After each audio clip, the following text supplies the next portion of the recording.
From the News Channel 5 Network, this is MorningLine.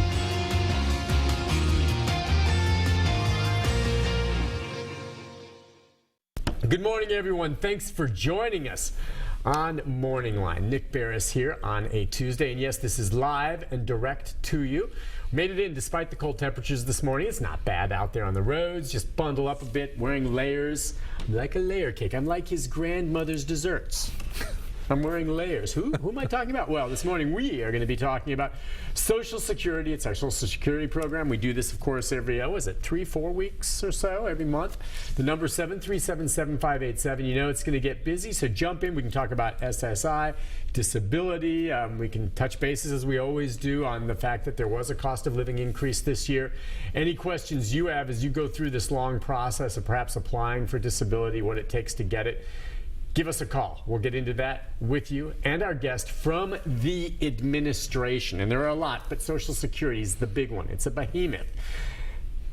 How are you, Mr. Shanks? Very well, Nick. Nice to have you. Thanks for having me. You can call him Jimmy, you can call him Jimbo, or I'll call him James Shanks. Nice to have you on. Good to be here. Happy to be here. Well, I'm glad you made it this morning. A lot of people wondering if it was going to be too icy to drive in. You didn't have any problems, did you? I mean, I rolled my motorcycle in. I mean, I don't see the problem. We were both talking about that. That's one why he's wide awake, and he did not ride his motorcycle. But hey, listen, as always, the number's up on the screen. We'll get to your calls. You want to jump in, but I'd like to hit it with you at the top. Anything that you want to promote, push out there, anything new as we approach the end of the year with Social Security that maybe people need to think about?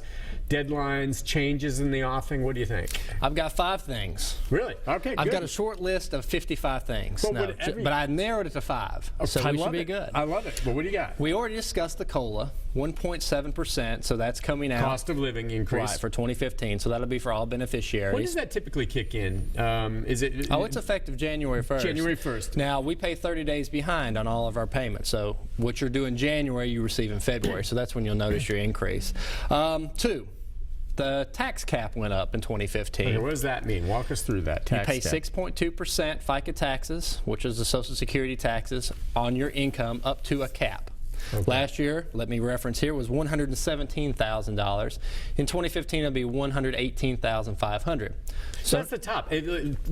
Someone who's making, like Bill Gates, $500 million a year or something. Right. He's only paying Social Security on the cap, which is he'll pay 6.2% up into $115,500, which he probably earned right now. Yeah, right. So he's done. He's done. Okay. There's also a larger earnings limit for people who are trying to draw retirement and or work part-time. It'll be $15,720 in 2015. After $15,720, we withhold $1 for every 2 you go over. Okay. Okay, so that limit was expanded. Another thing that I think will be of interest to everybody out there is these annual earnings statements that you used to get from Social Security, the green pieces of paper that you would get in the mail. You probably haven't seen them in a while. Are these the ones that break down what your earnings from the past year or your history of earnings? Both. I loved it. Now, it wasn't a green piece of paper. I remember, and it's been several years, you'd get a little pamphlet. It's about this big, and it was in the mail, and it was so cool because it walked everything through, and I know everything's online now, which is fine, but I could go back, and it showed every year of my earnings back to my first part-time job I think I had in high school or something. And it's fascinating to look about where you made more, and then maybe you took a step back in your college years, and then hopefully every progressive year you saw a modest increase in your earnings. Sure. It's fascinating to look at. It is. I mean, or depressing. For a guy like me, it's never changed. So... But it is useful information, and could be depressing. They discontinued those statements in around April of 2011 as a cost-saving measure. Now, this year, beginning in 2015, they've reinstated those statements. They will come out every 5 years, beginning when you're 25. Every 5 years. So 25, 30, 35, 40, and so on until you're 60. Now, once you turn 60, they will come out annually every year thereafter. Oh, well, yeah. Why do you need it annually? I want that when I'm still working. And when you're 60, why do you need it annually? I'm just curious. Why did they? And maybe you don't know the answer to that, but why at 60? I think the stress will be on the phone calls every year about October. What do we start getting calls about over and over and over again? About the COLA. Oh, yeah. Oh. So people who are drawing benefits over age 60 seem to have more of an interest in the statements than the 25-year-olds. Oh, not everybody, that's true. Not everybody found it as interesting as you and I, but we are different, Nick. Well, we are different. Now, I have to admit, I wouldn't have been as interested when I looked at that when I was 30.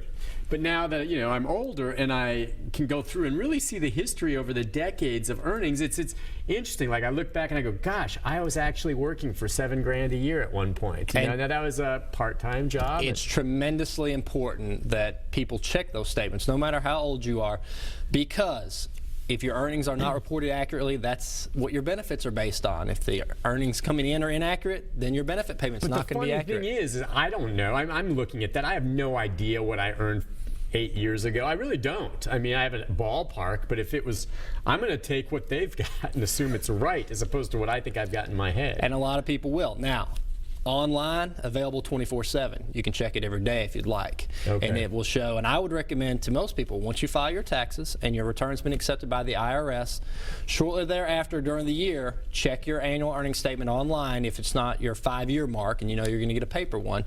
Check it online and make sure the earnings reported to the IRS were reported accurately to Social Security, and you should be good. Will the earnings, as I go back through it and look at it, take into account all the money I've been paid under the table for little odd jobs I've done? Define odd jobs. I don't know, just odd jobs, just working, mowing lawn. This is kind of an odd job. You mean when I'm paid straight cash and don't claim it, am I technically breaking the law? You are. Oh, well, I don't mind admitting that there had been a time in my past where I think I mowed some neighbors' lawns and received this cash and did not report it.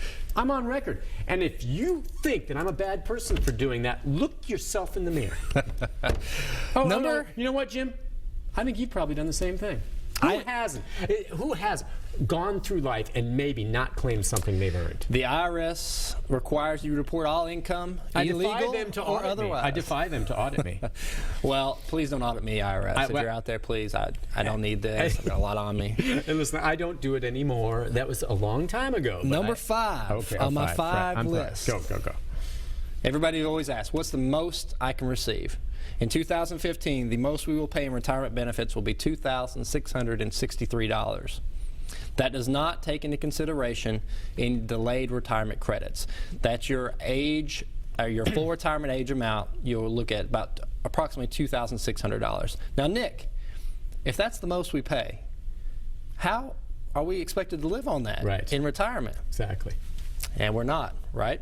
It is part of your retirement income. It is supposed to supplement other sources of income in retirement. $2,600 is the most we pay. Most people receive around $1,300, half that amount. Yeah, basically, can you give me a sense to qualify for the maximum amount? How much would you have had to average earning over, did you say 30 years? 30 years of highest earnings? What would that be? You'd have to have been making at least how much? It's your top 35 years worth of earnings. 35. Okay. And what would it have to be to get the max? That earnings cap we discussed earlier, that's $118,500 in 2015, you would have had to have earned at that cap level for 35 consecutive years. So if I say I'm not going to be getting the maximum when I retire, but that is an excellent point you bring up, and we should mention this every single time. There are still people out there, perhaps, that think, well, when I'm done working, I'll have Social Security and I'm set. The maximum you're going to get, and most of you aren't going to get this, is $2,663 a month, which is not chump change, but it's oftentimes not enough to live on in a month, depending on the size of your family and where you live. So, as you've always said, it's only meant to supplement perhaps other savings you've set aside. 401k, personal savings, any pensions. The sad fact is, you and I both know there are many, many Americans out there living on only their Social Security check. And if they are, it's hand to mouth, and they're just barely getting by. Unfortunately. If that. All right, listen, let's take a break. Mary, did you say you want to take a quick break? You know what? Before we take that first break, I'll squeeze in one call. The calls are coming in, and you know they're going to pick up. We've got lines open. Let's just take Linda real quick and deal with her, and then we'll take our break. Linda, good morning. Good morning. Hey, Linda, what's up? Well, my husband will turn 66 next year in April, but Okay, I can hear you. Just talk on the phone. In April, he'll turn 66. Okay. He wants to sign up for Social Security in March and wants them to ask them not to send his first check until April after his birthday. Now, if he does that, signs up in March, he's going to lose his full benefits, isn't he? All right.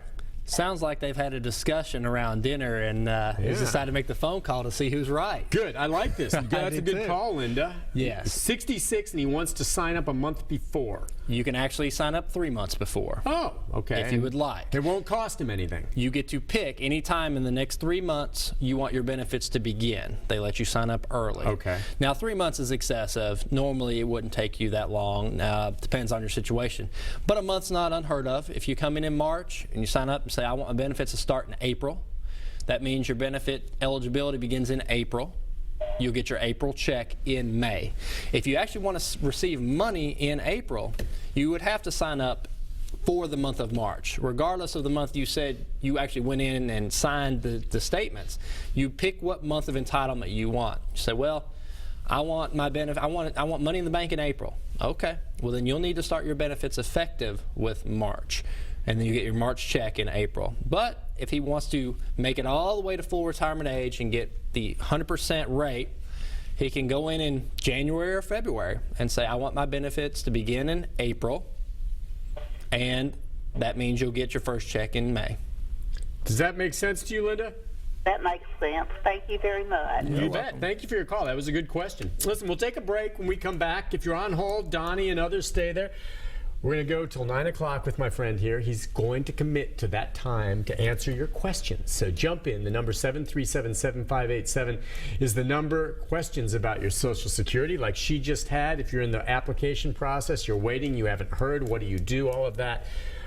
We'll get your answers right after this. Stay with us. We'll be right back.